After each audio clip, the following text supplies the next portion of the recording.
Karena yang paling mahal itu istiqomahnya. Betul apa betul? Semua manusia itu rugi kecuali orang yang berilmu. Semua orang yang berilmu rugi kecuali orang yang beramal. Semua yang beramal rugi kecuali orang yang istiqomah. Semua yang istiqomah berpotensi rugi juga kecuali orang yang wafat dalam keadaan husnul. Coba ulangi. Semua manusia itu rugi kecuali orang yang berilmu. Makanya Bunda hari ini belajar, betul? Dan belajar itu kewajiban. Kalau kewajiban berarti setiap langkah Bunda, teteh sayang untuk belajar itu mengundang pahala dari Allah Subhanahu wa taala. Dan tolong catat ya, makin berat perjuangannya, makin berat ujiannya, maka makin besar pahalanya. Jadi kalau Bunda datang ke taklim ini ngerasa bahwa berat banget pengorbanannya ya, apalagi hari Senin kan, sibuk apa enggak? Udah mah sibuk, macet. Apalagi Seninnya tanggal pertengahan bulan, kermah macet, sibuk, teboga duit deh kan. Jadi pabaliut memang kadang-kadang ya. Tapi makin berat pengorbanannya, makin besar apa? Pahalanya. Betul apa betul?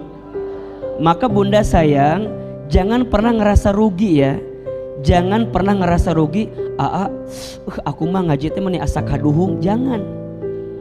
Jangan menyesal. Karena setiap langkahnya apa? Dihitung sebagai jihad fi sabilillah. Setiap langkahnya menghapuskan dosa. Setiap langkahnya mengangkat derajat. Setiap langkahnya mengantarkan kemuliaan. Setiap langkahnya Masya Allah, duduknya menurunkan ketenangan, duduknya mengundang kasih sayang, duduknya berhimpun malaikat, duduknya disebutkan oleh Allah namanya dalam dunia ini. Maka orang yang datang ke majelis ilmu beruntung atau tidak? Beruntung aja, beruntung banget. Cius, mie apa? Mie ayam, mie ayam. Jadi semua manusia itu rugi kecuali orang yang berilmu. Tapi semua yang berilmu juga bisa rugi kecuali orang yang beramal. Catat ini. Al-ilmu bila amalin kasyajari bila thamarin. Ilmu yang tidak diamalkan seperti pohon yang tidak berbuah. Maka buah dari ilmu itu apa? Amal. Amal apa? Amal yang bisa meningkatkan iman kita kepada Allah. Maka sering Ahilman sampaikan ya, kalau Bunda taklim bukan semata-mata untuk tambah pinter. Kalau hanya tambah pinter, Google lebih pinter dibanding kita, YouTube lebih pinter dibanding kita, betul? Tapi kita itu taklim agar apa Ahilman? Agar meningkat iman kita ke Allah, makin tenang dalam hidup, gitu loh. Gak galau-galau lagi, gak gelisah lagi, ya. Lebih syukur dikasih nikmat, lebih sabar dikasih ujian, lebih ikhlas ketika beramal, lebih ridho ketika ada takdir. Kan itu yang paling penting, betul apa enggak? Karena hari ini mohon maaf ya, tidak ada yang kurang yang Allah berikan. Yang kurang siapa? Kita saja. Makanya kita belajar, kemudian beramal, karena kita banyak kurangnya. Kita kurang apa? Dikasih nikmat, kurang apa? Kurang syukur. Dikasih ujian, kurang sabar. Ketika beramal, kurang ikhlas. Ketika ada takdir, kurang ridho. Kalau dikumpulin, kurang ajar ya. Jadi masalahnya bukan di kehidupan kita, masalahnya di kita. Betul apa betul? Iya apa iya? Makanya kita berilmu, kemudian beramal. Karena selama ini kita banyak kurangnya. Maka mohon maaf ya, kalau ada yang bilang gini, Ucu ngaji, cie ahli surga gitunya misalnya teh. Ulah dibalas, cie ahli neraka, ulah. Dan mual bener eta mah bulak balik we terus. Jadi kita teh ngaji bukan karena kita pinter, justru karena kita mohon maaf bodoh. Kita beramal bukan karena kita soleh, justru karena kita kurang solehnya. Betul apa betul? Kita punya masa lalu yang buruk, kita punya aib, kita punya kekurangan. Makanya kita tutupi, karena kita percaya kebaikan yang kita lakukan sekarang bisa menutupi keburukan kita yang masa lalu. Itu yang kata Nabi kan, ittaqillaha haitsuma kunta wa atbi'is sayyi'ata bil hasanati tamhuha. Perhatikan, bertakwalah kalian dimanapun berada dan ikutkanlah keburukan dengan kebaikan. Niscaya kebaikanmu saat ini menutupi keburukanmu di masa lalu. Jadi kalau bunda dulu, da aku mah dulu teh kumahanya, aduh gitulah pokoknya teh misalnya ya. Jangan putus asa. Selama bunda masih dikasih kehidupan, berarti bunda masih berpotensi mendapatkan kebaikan. Catat status hari Senin itu. Ya, selama kita masih diberikan kehidupan, berarti masih berpotensi mendapatkan kebaikan. Jadi gimana Ustadz? Ya udah, sibuk saja dengan amal. Tapi ingat, semua yang beramal masih berpotensi rugi, kecuali orang yang istiqomah. Ahilman, apa itu istiqomah? Istiqomah itu artinya istimror, berkelanjutan. Allah itu suka sama perkara yang kecil tapi terus menerus, daripada perkara besar dilakukan sekali-sekali. Benar. Nah hanya istiqomah teh berat, iya, karena pahalanya surga. Kalau ringan pahalanya kipas angin, kulkas satu pintu. Betul apa betul? Istiqomah itu berat, yang ringan istirahat. Catat status hari Selasa itu ya. Jadi ya udah jalanin aja. Sampai kapan Ustadz? Ini yang paling penting. Semua yang istiqomah masih berpotensi rugi, kecuali orang yang wafat dalam keadaan husnul khotimah.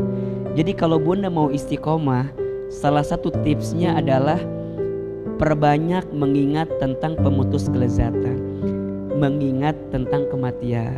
Kalau kita nggak lama di dunia ini sebentar kan. Jadi kalau bunda lagi nggak semangat, ingat belum tentu pekan depan bisa ngaji lagi gitu loh. Kalau bunda lagi futur, ingat kita nggak pernah tahu sampai kapan Allah berikan kesempatan usia sama kita kan. Betul apa betul? Maka ada satu doa yang mungkin juga bunda hafal ya doanya. Coba doa ini baca setiap selesai sholat ya, agar hidup kita bisa selamat di atas agamanya Allah, dan pada akhirnya kita wafat dalam keadaan yang baik di hadapan Allah. Tahu nggak doanya? Coba Ahilman sekali, bunda sekali ya. Allahumma inna nas'aluka salamatan fid din wa afiatan fil jasad wa ziyadatan fil ilmi wa barakatan fil rizqi wa taubatan qabla al maut wa rahmatan indal maut wa maghfiratan ba'dal maut. Allahumma hawwin alaina fi sakaratil maut wan najata minan nar wal afwa indal hisab. Perhatikan terjemahannya ya. Allahumma ya Allah, inna sesungguhnya kami, nas'aluka kami bermohon kepadamu, salamatan fiddin, selamat hidup kami di atas agama ini, wa afiatan fil jasad, sehat afiat tubuh kami, wa ziyadatan fil ilmi, bertambah ilmu kami, wa barakatan fil rizki, berkah rizki kami, wa taubatan qoblal maut, diberikan kesempatan bertobat sebelum maut, wa rahmatan indal maut, diberikan kasih sayang ketika maut, wa maghfiratan ba'dal maut, dan ampunan setelah kami maut. Allahumma hawwin alaina fi sakaratil maut, ya Allah ringankan sakaratul maut kami. Jadi bunda, teteh sayang, kita itu masih berperang dengan syaitan sampai kita di detak-detik sakaratul maut kita. Dia masih menghembuskan kita agar lisan kita tidak mengucapkan kalimat la ilaha illallah di ujung wafat kita. Maka kita minta, ya Allah, ringankan lisan ini, ringankan lisan ini. Salah satu ikhtiarnya apa? Perbanyak zikir. Jadi kalau bunda zikir, biasa melantunkan kalimat Allah di lisan kita, mudah-mudahan saat wafat tiba nanti lisan kita mengucapkan kalimat apa? La ilaha. Kalaupun tidak, lisan kita mengucapkan kalimat Allah, Allah, Allah, Allah, Allah. Itu sebenarnya perang yang paling besar. Maka bunda biasakan sampai pada akhirnya wan najata minan nar. Ya Allah, sukseskan kami untuk lepas dari siksa api neraka. Wal afwa indal hisab, dan maafkan kami ya Allah ketika di hari dihisab nanti. Coba bunda, teteh sayang itu kan hafal doanya ya. Setiap selesai sholat baca itu ya, karena di antara waktu mustajab untuk berdoa salah satunya doa setiap selesai minimal. Kalau dalam sehari ada 5 yang wajib, berarti kita baca berapa kali? 5 kali. Insya Allah hidup kita selamat ya, tubuh kita sehat afiat, ilmu kita bertambah, rezeki kita berkah, dan mudah-mudahan kita semua nanti wafat dalam keadaan husnul khatimah. Amin ya rabbal. Baik.